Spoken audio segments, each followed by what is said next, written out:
Now let us discuss the concept of refractive index. Refractive index हमारी एक physical quantity है जिसकी help से हम ये देख पाते हैं कि हमारी रे कितना बेंड करेगी। जब भी हमारी रे एक ट्रांसपेरेंट मीडियम से दूसरे ट्रांसपेरेंट मीडियम में जाती है तो वो अपना रास्ता बदलती है। हमने अपनी पिछली वीडियो में भी डिस्कस किया था कि रिफ्रैक्शन होती क्या है। Refraction is basically the bending of light either towards the normal और अवे फ्रॉम द नॉर्मल। अब रे या तो नॉर्मल की तरफ बेंड करेगी या नॉर्मल से दूर जाएगी। ये तभी होता है जब हमारी रे ऑब्लिकली फॉल करती है, मतलब एक एंगल पे फॉल कर रही है। तो रिफ्रैक्टिव इंडेक्स, अब हम डिस्कस करते हैं कि रिफ्रैक्टिव इंडेक्स को हम कैसे कैलकुलेट करते हैं या हमारा क्या फॉर्मूला है रिफ्रैक्टिव इंडेक्स कैलकुलेट करने का। तो सबसे पहली बात हमारे माइंड में आती है कि रिफ्रैक्टिव इंडेक्स, बेसिकली रिफ्रैक्शन होती क्यों है। रिफ्रैक्शन तभी होती है जब हमारी रे एक मीडियम से दूसरे में जाती है और दूसरे मीडियम में जाने से क्या होता है, उसकी स्पीड में चेंजेस आते हैं। मतलब कि जब भी रे हमारी वैक्यूम में चल रही है तो हमें पता है कि स्पीड क्या होती है, 3 × 10⁸ मीटर्स पर सेकेंड। इस स्पीड से हमारी लाइट वैक्यूम में चल रही है। लेकिन जब हमारी ये लाइट किसी और मीडियम में जाती है तो इसकी स्पीड कम हो जाती है, क्योंकि जैसे ही किसी और मीडियम में जाती है तो उस मीडियम के जो मॉलिक्यूल्स हैं या जो एटम्स हैं उनके साथ ये कोलाइड करेगी। कोलिजन की वजह से कुछ एब्जॉर्प्शन भी होगी, कुछ एमिट करेगी रेज, कुछ ये डाइवर्ट होंगी, तो इससे ये अपना रास्ता चेंज कर लेती हैं। तो अब जब ये रास्ता चेंज करेंगी तो डेफिनेटली इनकी स्पीड भी चेंज हो जाएगी। तो जब हमने रिफ्रैक्टिव इंडेक्स को डिफाइन किया है as a ratio of speed of light in vacuum upon the speed of light in that medium. Suppose हम किसी भी मीडियम में रिफ्रैक्टिव इंडेक्स निकालना चाहते हैं तो हमारा रिफ्रैक्टिव इंडेक्स कैसे निकलेगा, हम लिखेंगे refractive index is a ratio of speed of light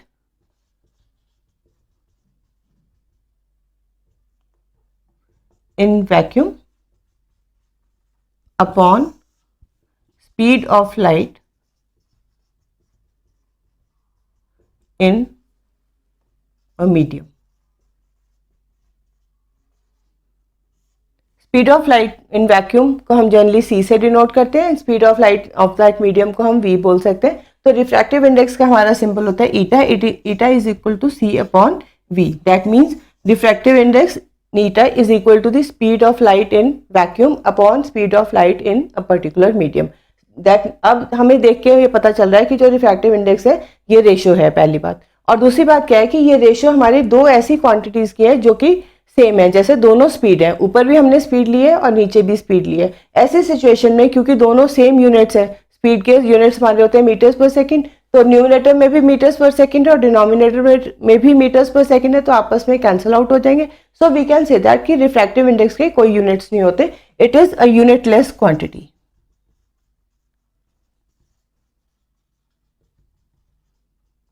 unitless quantity का मतलब क्या है कि इसके कोई यूनिट्स नहीं है, जब भी हम वैल्यू लिखेंगे हम एब्सोल्यूट वैल्यूज ही लिखेंगे इसकी।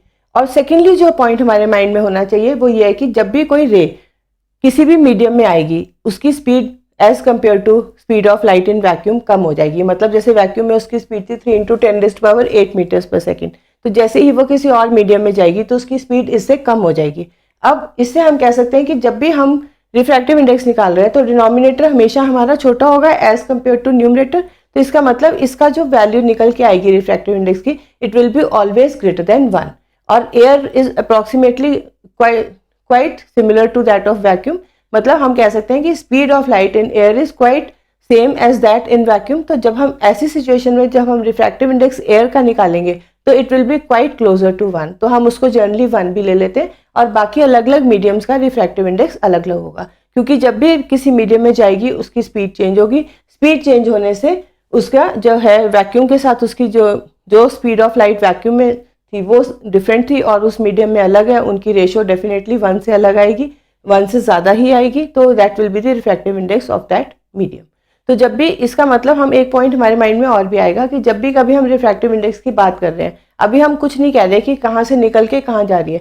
जब हम किसी एक मटेरियल के रिफ्रैक्टिव इंडेक्स की बात बोलेंगे, हम कहेंगे कि रिफ्रैक्टिव इंडेक्स ग्लास का 1 है, रिफ्रैक्टिव इंडेक्स एयर का 1 है या ग्लास का कुछ और है, हमने वैल्यू बोली, दैट मीन्स ऐसी सिचुएशन में हम उसको उस मटेरियल को किससे कंपेयर कर रहे हैं, हम उसको वैक्यूम से कंपेयर कर रहे हैं। So refractive index is the ratio of the speed of light in vacuum upon speed of light in that medium. Now let us apply the concept further. अब हम इस कॉन्सेप्ट को थोड़ा और आगे लेके चलते हैं। अभी हमने डिस्कस किया था कि रिफ्रैक्टिव इंडेक्स क्या होता है, फिर हमने इसका फॉर्मूला डिराइव किया था। रिफ्रैक्टिव इंडेक्स का हमारा फॉर्मूला निकल के आया था eta is equal to C upon V, जहाँ पे सी हमारी स्पीड ऑफ लाइट थी वैक्यूम में और वी हमारी स्पीड ऑफ लाइट है इन अ पर्टिकुलर मीडियम। अब हमारे पास एक न्यूमेरिकल है, हम इसको सॉल्व करने की कोशिश करते हैं। इसमें हमें दिया क्या गया है, ray of light enters diamond from air, मतलब रे हमारी एक ट्रांसपेरेंट मीडियम से दूसरे ट्रांसपेरेंट मीडियम में आ रही है, रे हमारी एयर से डायमंड में जा रही है।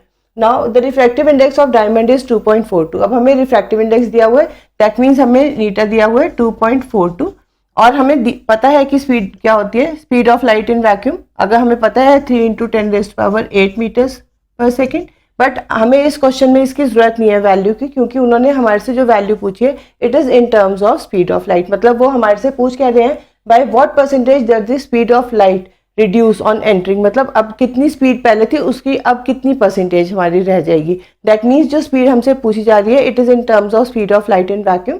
तो हमें ये वैल्यू 3 × 10⁸ मीटर्स पर सेकेंड की जरूरत नहीं है। अब हम डायरेक्टली वैल्यूज पुट करते हैं, तो हमारे पास क्या आएगा 2.42 is equal to C upon v और we can see v is equal to C upon 2.42। जब भी कभी हमें कोई क्वेश्चन दिया जाता है सॉल्व करने के लिए, पहला स्टेप हमारा क्या बनता है कि हम देखते हैं हमें दिया क्या गया है। जैसे इसमें हमें क्या क्या दिया हुआ था, हमें रिफ्रैक्टिव इंडेक्स दिया हुआ था, स्पीड ऑफ लाइट हमें पता थी। उस सेकेंड स्टेप हमारा ये आता है कि हम इसके हम देखते हैं कि फॉर्मूला कौन सा लगाना है। और फॉर्मूला हमारे पास क्या है कि refractive index is equal to speed of light in vacuum upon speed of light in that medium, तो eta is equal to C upon v. और नेक्स्ट स्टेप हमारा बन जाता है वैल्यूज पुट करने का। हमने वैल्यूज पुट की, अब हम इसको सिंप्लीफाई करते हैं। स्पीड क्या आ रही है, v is equal to C upon 2.42।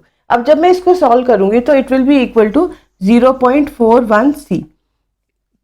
That means speed of light जो मीडियम में है दैट इज 0.41 ऑफ सी, और हम कह सकते हैं कि इट हैज रिड्यूस्ड बाय 41%।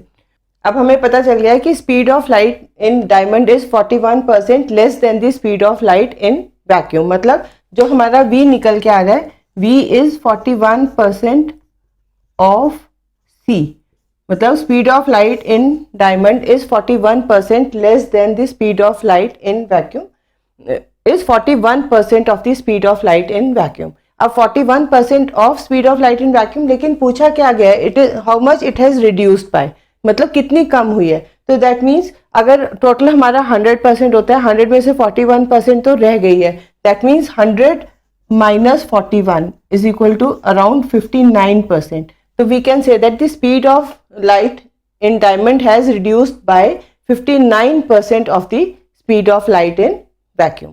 तो इस तरह से हम इसको सॉल्व कर सकते हैं, क्योंकि अगर हमसे पूछा जाता कि कितनी रह गई है तो 41% थी। अब उन्होंने हमारे से पूछा कितनी, how much it has reduced, तो कितनी रिड्यूस हुई है, तो इसका मतलब टोटल हमारा 100% था, उसमें से 41% रह गई है, तो कितनी कम हुई है, 100 माइनस 41 हमारे पास निकल के आया 59%। So we can say it has reduced by 59%।